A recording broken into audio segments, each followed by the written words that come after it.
بسم اللہ الرحمن الرحیم۔ میں بہت غریب تھی، اپنی نانی کے ساتھ رہتی تھی، کچرا اٹھا اٹھا کر گھر چلاتی تھی۔ ایک دن ایک لڑکا میری زندگی میں آ گیا۔ اس نے مجھے رنگین خواب دکھائے اور نکاح کا لالچ دے کر اپنے گھر لے گیا۔ جب اس کے گھر گئی تو اس نے میرے ساتھ ایسا کام کیا کہ میری زندگی تباہ ہو گئی، اور جب اس نے اپنا اصل چہرہ دکھایا تو میری قدموں تلے سے زمین نکل گئی۔ وہ تو صبح کی تیزی سورج کی روشنی نے میری آنکھوں پر پڑی تھی۔ میں نے کسمکا کر آنکھوں پر بازو رکھ لیا تھا، لیکن اگلے ہی لمحے نانی کی چنگھاڑتی ہوئی آوازوں کانوں کے پردے متاثر کیے۔ شانو اٹھ، سورج سر پہ چڑھایا ہے، کمبخت منحوسوں کی طرح سوئی ہوئی ہے۔ تیرا باپ تیرے لیے جائیداد چھوڑ کے نہیں مرا تھا کہ زندگی سو کے گزار دے، چل جلدی اٹھ۔ نانی کا وہی روز کا تانا تھا۔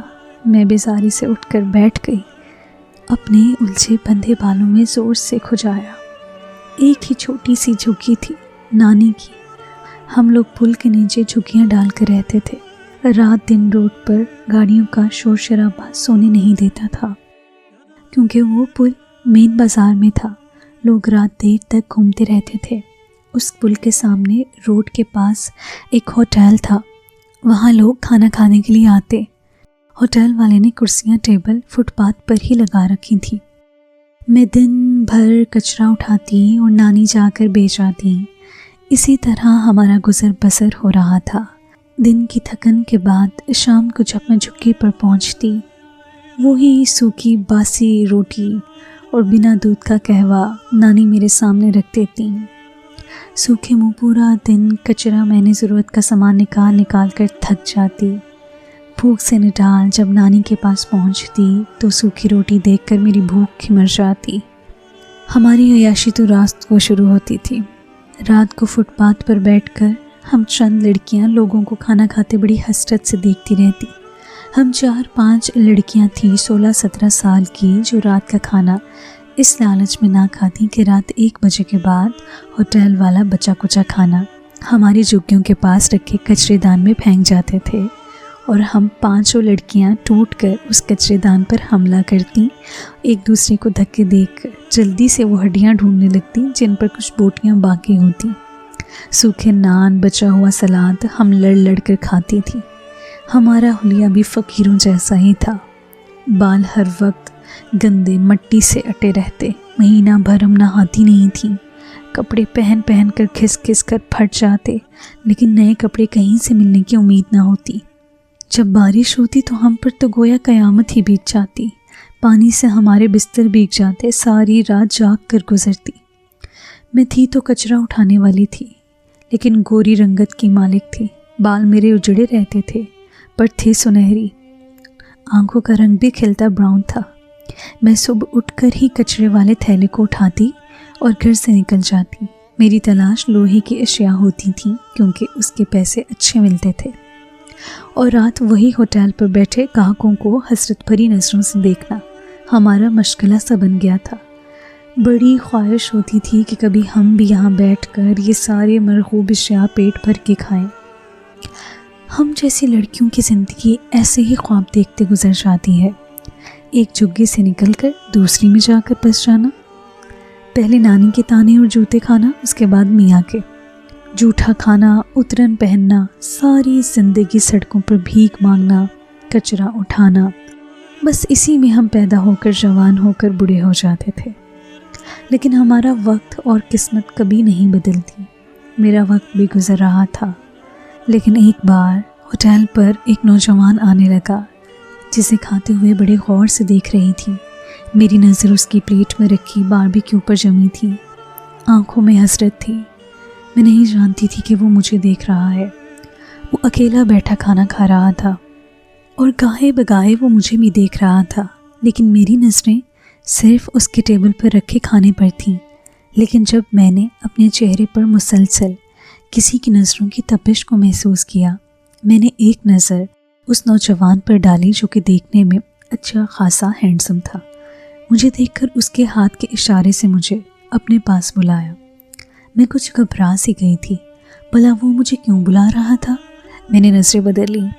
और दूसरी टेबल पर मरकूज़ कर ली। हैरत का झटका मुझे उस वक्त लगा जब वो शख्स अपना खाना एक बॉक्स में डाले मेरे पास फुटपाथ पर बैठ गया और अपने खाने के बॉक्स मेरे पास छोड़कर कहने लगा कि तुम खा लो।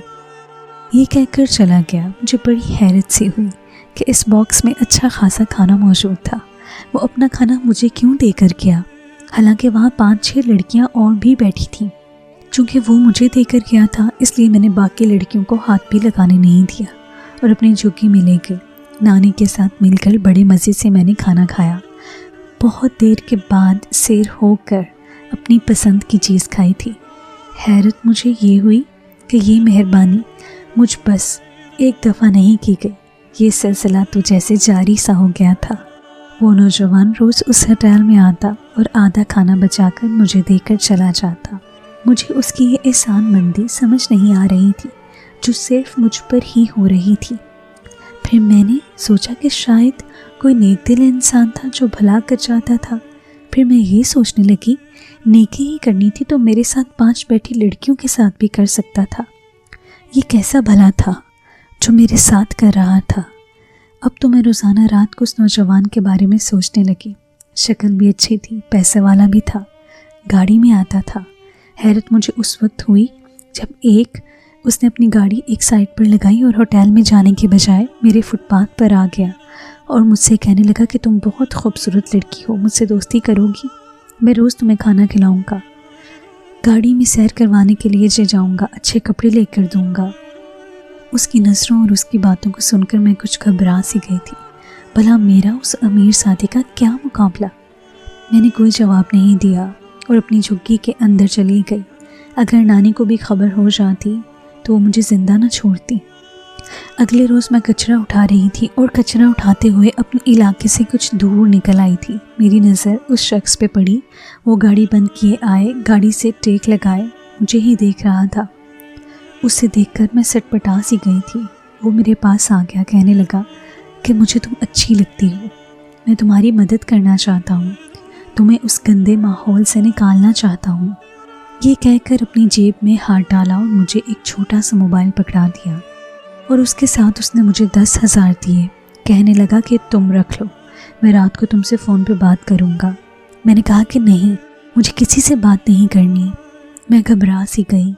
मुझे नानी से बहुत डर लगता था और वो मुझे किसी भी नौजवान से बात नहीं करने देती थी। मैंने मोबाइल उसे वापस करना चाहा लेकिन वो कहने लगा कि रख लो, तुम्हें रोज़ पैसे दिया करूँगा। मैंने कहा कि आप मुझे क्यों दे रहे हैं, मेरी नानी बहुत सख्त है, मुझे बस पैसे दें, मोबाइल का मैं क्या करूँगी? वो कहने लगा कि मुझसे रात भर बातें किया करना, रख लो, देखो वापस मत करना। कुछ देर तो मैं परेशानी से ये सोचती रही कि करूँ क्या। फिर मैंने वो पैसे और मोबाइल ले लिया। रात को जब नानी सो गई तो उस लड़के का फ़ोन आने लगा। मैंने फ़ोन उठाया, उससे बात करनी शुरू कर दी। अब तो ये सिलसिला चल निकला था। हम दोनों बातें करने लगे थे। वो मुझे कहता कि वो बहुत अमीर घर का लड़का है, मुझसे शादी करके मुझे ऐश कराएगा। अब तो मैं उस अमीर लड़के से ख्वाब देखने लगी। यही सोचती रहती कि वो लड़का मुझसे निकाह करेगा, फिर मुझे अपने बड़े से बंगले में ले जाएगा और हमें खुशहाल ज़िंदगी गुजारेंगे। लेकिन मुझे ये नहीं पता था कि हमारे ख्वाब सिर्फ़ और सिर्फ आँखों में सजाने के लिए होते हैं। अगर उनकी चाह में कदम उठा लो तो वो ख्वाब बाद में सारी ज़िंदगी रुलाते हैं। मैं उस लड़के की मोहब्बत में पूरी की तरह डूब चुकी थी। वो मेरी बहुत तारीफ़ें करता, मुझे बड़े करके ख्वाब दिखाता। अब तो मेरा हाल यही था कि एक दिन भी अगर वो मुझे फ़ोन ना करता तो मैं बेचैन हो जाती थी।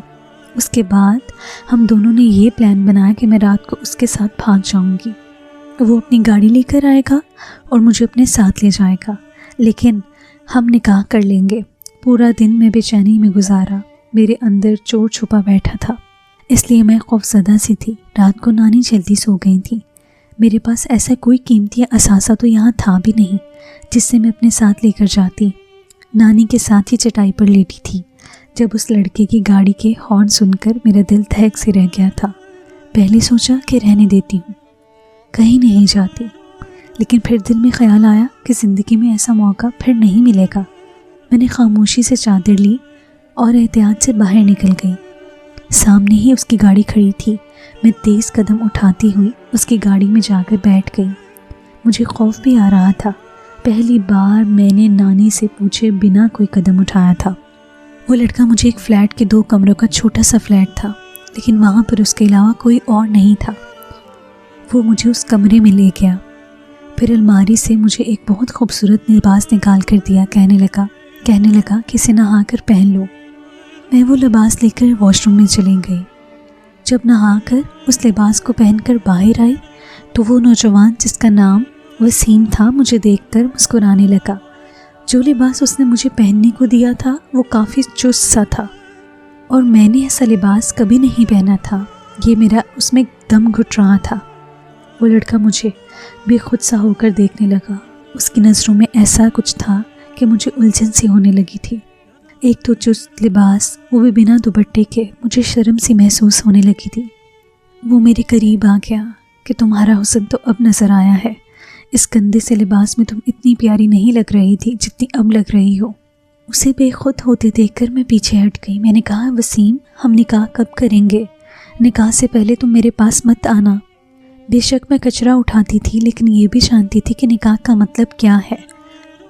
کہنے لگا کہ جب میں تمہیں قبول ہوں، تم مجھے قبول ہو، تو بس ہو گیا نکاح۔ اس کے بعد میں اس کے بڑھتے قدم روک نہیں پائی۔ صبح میں بے حد پریشان تھی۔ مجھے بس اس بات کی جلدی تھی کہ وسیم مجھ سے نکاح کر لے۔ وسیم اٹھ کر تیار ہوا اور مجھے ایک پارلر لے گیا۔ مجھے لگا کہ وہ مجھے اب دلہن بنانے کا، پھر ہمارا نکاح ہوگا۔ اس پارلر والی لڑکی نے میرے بالوں کا ہیئر سٹائل بدلا، میرے چہرے پر بہت سی کریمیں لگائیں، میرا حلیہ بدل کے رکھ دیا۔ مجھے لگ ہی نہیں رہا تھا کہ میں کچرا اٹھانے والی شنو ہوں۔ مجھے لگا کہ میں تو کوئی ماڈل ہوں۔ رات کو میں نے وسیم سے کہا کہ ہم نکاح کب کریں گے؟ کہنے لگا، شنو، کہ تم کیا کل سے نکاح کی رٹ لگا رہی ہو؟ کر لو تم سے نکاح بھی۔ دیکھو میں تمہارے لیے پزا لایا ہوں۔ میں نے اس کے ساتھ پزا کھایا۔ ابھی کچھ ہی دیر گزری تھی کہ ہمارے فلیٹ کے دروازے پر دستک ہوئی۔ وسیم کی آنکھیں چمکی۔ اس نے اٹھ کر دروازہ کھولا تو سامنے 3 نوجوان تھے۔ انہیں دیکھ کر تو میں گھبرا سی گئی۔ اپنا دوپٹہ سر پر لے لیا۔ وسیم انہیں اندر لے آیا۔ ان تینوں کی نظر مجھ پر تھی۔ وہ مجھے ٹکٹکی باندھے دیکھ رہے تھے، جیسے اسی کام کے لیے آئے ہوں۔ میں ان کی نظروں سے بدحواس ہونے لگی تھی۔ وسیم میرے پاس آ کر بیٹھ گیا۔ میں نے کہا کہ یہ کون ہے وسیم؟ وہ کہنے لگا کہ میرے دوست ہیں، ان سے گھبرانے کی ضرورت نہیں ہے، انہیں اپنا ہی سمجھو۔ وسیم کی بات سن کر وہ تینوں نوجوان ہنسنے لگے۔ ایک نے کہا 10,000 دوں گا۔ وسیم نے کہا ٹھیک ہے۔ میں نہیں جانتی تھی کہ وہ کیا بات کر رہے ہیں۔ میرے ہوش اس وقت اڑے جب اس نوجوان نے میرا ہاتھ پکڑا اور مجھے کھینچ کر کھڑا کیا۔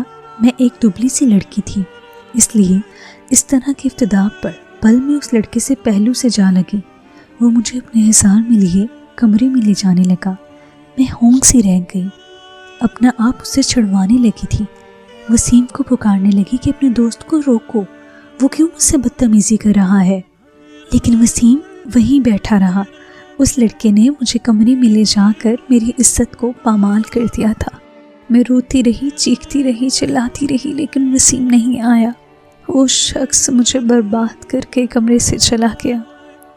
ابھی میں اپنی بگڑی حالت درست بھی نہیں کر پائی تھی، بے تحاشا رو رہی تھی۔ دوسرا نوجوان میرے کمرے میں آ چکا تھا۔ وسیم نے میری سودے بازی 3 نوجوانوں سے کی تھی۔ مجھے خود سے گھن سی محسوس ہونے لگی۔ اپنا وجود غلیظ سا لگنے لگا۔ گناہ کی غلاظت کا احساس اذیت ناک ہوتا ہے۔ میں نے یہ کیسے سوچ لیا کہ مجھ جیسی کچرا اٹھانے والی لڑکی سے کوئی شخص محبت بھی کر سکتا ہے۔ وسیم میرے حسن کو کیش کرنے کے لیے اپنے ساتھ لایا تھا۔ صبح تک میں ایک بے جان وجود کے مانند ہو چکی تھی۔ دوپہر کو وسیم میرے لیے باربیکیو، برگر اور نہ جانے کتنا کچھ لے کر آیا تھا۔ سویٹ ہارٹ، لو کھاؤ، یہ سب کچھ تمہارے لیے ہے۔ میں نے تنفر سے اسے دیکھا۔ میں نے کہا کہ تم اتنے گھٹیا شخص ہو، مجھے جھوٹ بول کر یہاں لائے ہو مجھ سے بدکاری کروانے کے لیے۔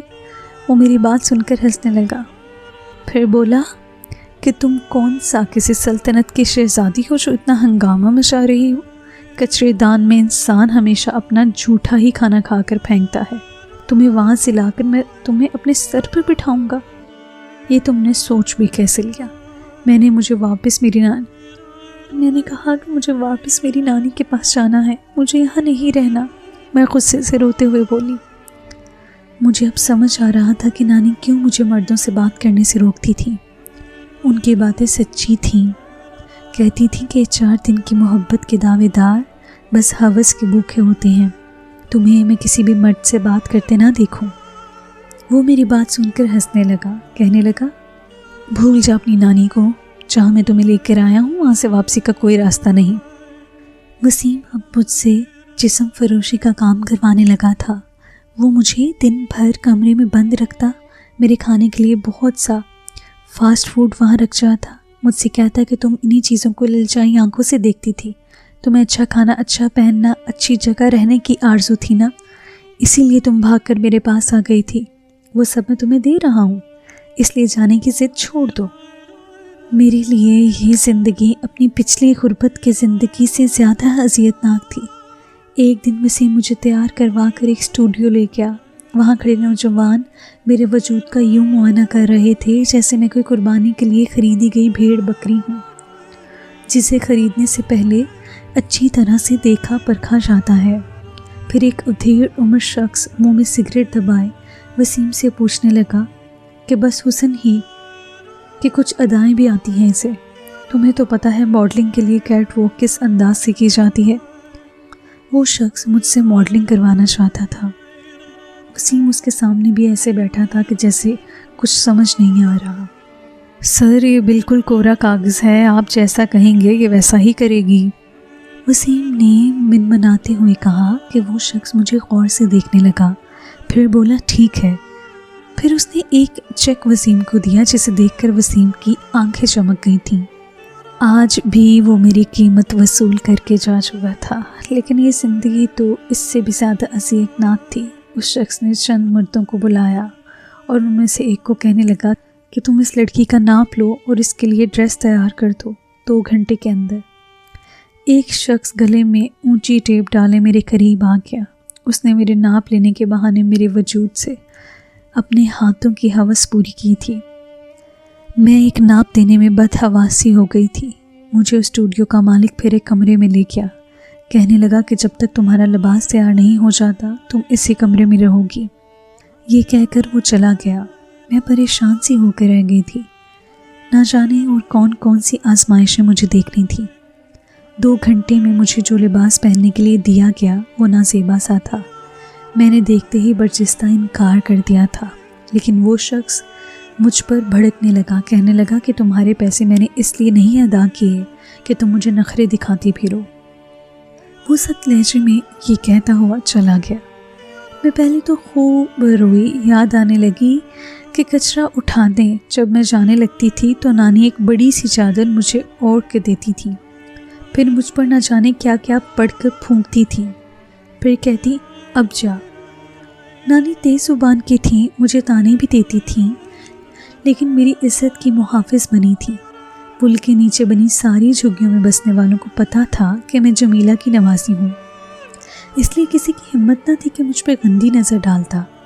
इतना तो रोब था नानी का। मुझे नानी अपने सख्त मिजाज की वजह से कभी अच्छी नहीं लगी थी, लेकिन आज यहाँ बैठे एहसास हो रहा था कि उनके बूढ़े और झुर्रियों भरे हाथ मेरे लिए सीसा पिलाई दीवार बनकर मेरी हिफाजत कर रहे थे। जब से झुग्गी से भागी थी, बेआबरू तो जो हुई सो हुई, लेकिन एक बिकाऊ माल की तरह से बिकती जा रही थी। लानत है ऐसी मोहब्बत पर और ऐसे घटिया महबूब पर। मेरे पास पछतावे के आंसू के अलावा और कुछ भी नहीं था। मैंने वो लिबास पहन लिया जो मुझे छुपाने के लिए नाकाफ़ी था।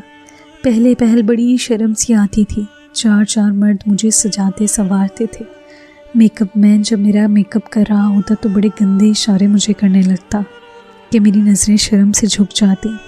कैमरा मैन मुझे ये बताता कि मुझे खड़ी कैसे होना है, चेहरे पर तासुरात कैसे देने हैं। फिर मुझे आधे अधूरे लिबास में देखकर वो जैसे मानी खेज नज़रों से मुस्कुराते थे, इशारे बाजियाँ करते थे। मैं पल पल शर्म से मरती थी। मेरी नाज़ेबा तस्वीर रिसालों में छपने लगी और वो रसायल लाखों की तादाद में बिकने लगे। मैं मॉडल के तौर पर सबके सामने आ चुकी थी। मॉडलिंग से अदाकारी के शोबे का सफ़र बहुत जल्द मैंने तय कर लिया था, क्योंकि मेरा तारुफ एक बेबाक अदाकारा के हवाले से हुआ था। 5 साल में मैंने तरक्की के मनाजिल बड़ी जल्दी से तय की थी। मेरे वजूद में और एक मुर्दा लड़की के वजूद में कोई ख़ासा फ़र्क नहीं था। जिसे मरने वाले को कौन कैसे छूता है उसे एहसास तक नहीं होता, वैसे ही मुझे मर्दों की हवसशुदा नज़रों से उलझन नहीं होती थी। ना किसी के बेहुदा इशारे बाजियाँ मुझे शर्म से सुर्ख करती थी। मॉडलिंग के रैंप पर वॉक करते हुए मंचलों की सीटियाँ और जुमलेबाजियाँ मेरी चाल को लड़खड़ाने नहीं देती थी। गुज़िश्ता 5 सालों से मैंने मर्दों के हाथों खिलौना बनकर गुजारे थे। बस शुरू में एक बार जी भर कर रो चुकी थी। अपनी आंखों से ख्वाब नोच के फेंक कर, ज़मीर का गला दबा कर मैंने अपनी इज्जत की चादर खुद उतार दी थी और ख़ुद को गुनाहों के दलदल में धकेल दिया था। अब फ़र्क नहीं पड़ता था कि कौन सा लिबास पहना है। साड़ी पहने हुए कितने मर्दों के हाथ मेरी बरहना कमर पर लगते थे। एक बार अपनी फ़िल्म की शोहरत की खातिर मैं एक हॉस्पिटल में चैरिटी के लिए गई। कैंसर हॉस्पिटल था। मैं वहाँ चेक देने आई थी ताकि लोगों को ये लगे कि मैं बड़ी रहम दिल हूँ, लेकिन मेरा असल मकसद अपनी फ़िल्म की प्रमोशन था। हमारी फ़िल्मी दुनिया की नेकियां भी ऐसी होती हैं। मैंने वहाँ लोगों से दरख्वास्त की कि प्लीज़ मेरी फ़िल्म आप सब लोग ज़रूर देखिएगा, क्योंकि इससे जो पैसा मिलेगा वो इस हॉस्पिटल के मरीज़ों को दिया जाएगा। हालांकि ये सब झूठ था। वहाँ के पैसे से ज़रा सा हिस्सा जो कि हॉस्पिटल पर लगाया जाता वो भी वहाँ के ओनर की जेब में जाता। बहुत से मरीज़ों के पास जाके मुझे तस्वीरें खिंचवानी थी ताकि मैं लोगों की हमदर्दी और झूठी शोहरत हासिल कर सकूं। वही मेरी नज़र एक मरीज़ पे पड़ी जो बहुत लागिर सा था। मैं जब उसके पास गई तो उसने अपना चेहरा छुपा लिया। वो वही था, वही कमीना वसीम। डॉक्टर कहते कि ये एड्स का मरीज़ है, 1 साल से यहाँ एडमिट है, अपनी ज़िंदगी से आजिज़ आ चुका है। वो रोज़ रो कर खुदा से मौत मांगता है, लेकिन ना इसकी तकलीफ़ कम होती है ना इसकी मौत आती है। ये सबसे कहता है कि मेरे लिए मरने की दुआ करूं, शायद कि मेरी इस अज़ियत से खुलासी हो जाए। डॉक्टर की बातें सुनकर मेरे आंसू बहने लगे। मुकाफ़ात अमल पर मेरा यकीन पुख्ता होने लगा, जो कि टूट सा चुका था। मैं समझती थी कि मुझे बर्बाद करने वाला आज भी ऐश कर रहा होगा, लेकिन नहीं, सज़ा तो उसे भी बहुत अच्छी मिली थी। मैंने वसीम के चेहरे पर परछाई बेबसी और बहते आंसू देखकर कहा, खुदा तुम्हारी उम्र दराज करे और तुम यहीं जीते रहो। मेरी बात सुनकर उसने तड़प कर मुझे देखा था और मैं वहाँ से वापस चली गई थी। मुझे वसीम की हालत पर ज़रा अफसोस नहीं था। तो दोस्तों, ये आज की कहानी थी। अगर आपको आज की कहानी पसंद आई है तो इस वीडियो को लाइक कीजिए और चैनल को सब्सक्राइब कीजिए।